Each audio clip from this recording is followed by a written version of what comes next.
Hello everyone. आज हम बात करेंगे फॉर्म ऑफ बैलेंस शीट। तो बैलेंस शीट की क्या क्या फॉर्म है, तो चलिए बात करते हैं हम। सबसे पहले the balance sheet can be presented in the account form और द रिपोर्ट फॉर्म।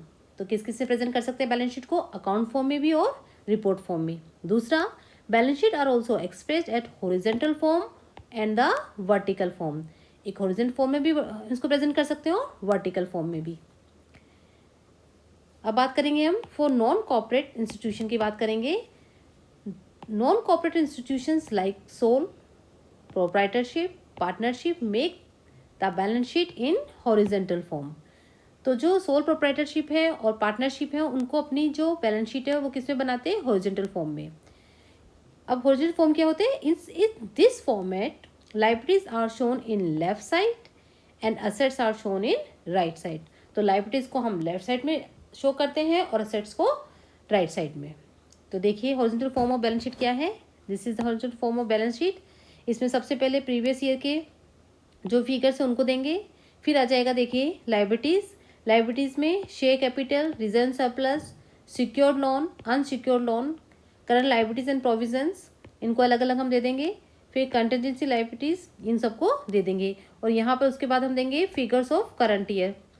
उसके बाद जब असेट्स की बात करेंगे तो सबसे पहले फिगर्स ऑफ करंट जो प्रीवियस ईयर की देंगे। उसके बाद असेट्स में देखेंगे हम सबसे पहले फिक्स असेट, फिर investment, current assets, loan advances, current और लोन एडवांसेस को अलग अलग दे देंगे इसमें। फिर miscellaneous expenses and profit and loss account, और यहाँ पे हम देंगे फिगर्स ऑफ करंट असेट। तो इस तरह से horizontal form of balance sheet बनाई जाती है। अब बात करेंगे हम फॉर कॉर्पोरेट इंस्टीट्यूशंस की। Corporate institution make their balance sheet in vertical form. किस में बनाते हैं? वर्टिकल फॉर्म में। In this format at first equity and liabilities are shown and after it assets are shown. तो पहले किस क्या दिखाते हैं हम? लाइबिलिटीज को, और उसके बाद असेट्स को। देखिए वर्टिकल फॉर्म में बैलेंस शीट यहाँ आ गया है। इसमें सब particular schedule, figure of current year, figure of previous year, इनको सबको दे देंगे। तो सबसे पहले हम देंगे सोर्स ऑफ फंड। इसमें share holder fund, share holder कौन कौन से? Capital, share capital, reserve surplus. उसके बाद लोन फंड जो है सिक्योर्ड और अनसिक्योर्ड, इन सबका टोटल यहाँ आ जाएगा। फिर एप्लीकेशन ऑफ फंड्स में सबसे पहले फिक्स असेट, ग्रोस ब्लॉक, इसमें लेस अक्यूमुलेटेड डेप्रिसिएशन को लेस कर देंगे। फिर ये आ जाएगा हमारा नेट ब्लॉक। फिर capital working process, investment, current assets and liabilities and advances, third में दे देंगे। इसमें inventories, Sunday debtors, cash and bank balance, other current assets, loan and advance, और उसमें से लेस कर देंगे लेस लाइबिलिटीज एंड प्रोविजंस।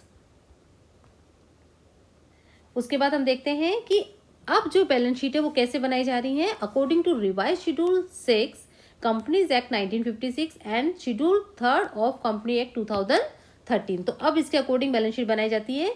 देखिए इसमें preparation of financial statement of all companies in according with the format.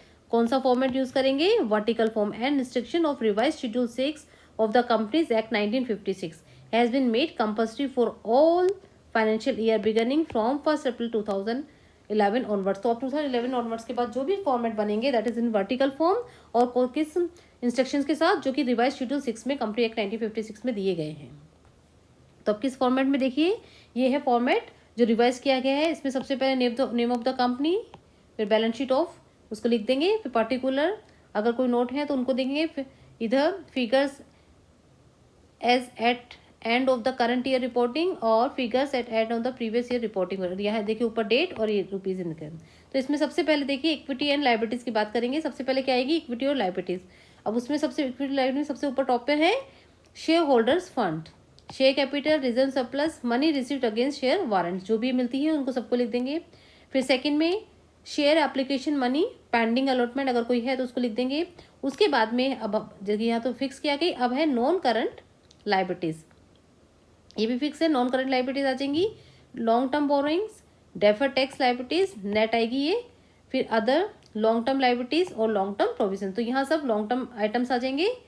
उसके बाद देखिए करंट लाइबिलिटीज की है, करंट लाइबिलिटीज इस तरह लिखेंगे short term borrowings, trade payables, other current liabilities, short term provision, और जितनी भी जो लाइबिलिटीज उनका टोटल यहाँ आ जाएगा। उसके बाद सेकंड जो अपना है वो है असेट्स की बात करेंगे, जो लाइबिलिटीज के बाद हमें असेट्स देनी है। इसमें नॉन करंट असेट्स सबसे पहले जो भी फिक्स्ड है, tangible assets, intangible assets, working process, intangible assets under development, non current investment, deferred tax assets, इसको देना है नेट पे।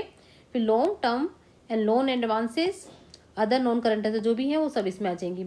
और फिक्स के बाद अब आ जाएंगी current assets, current investment, inventories, trade receivers, cash and cash equivalents, short term loans and advances, other current liability, जितनी भी सब आ जाएंगी और यहाँ इनका टोटल आ जाएगा। तो इस तरह से बैलेंस शीट प्रिपेयर की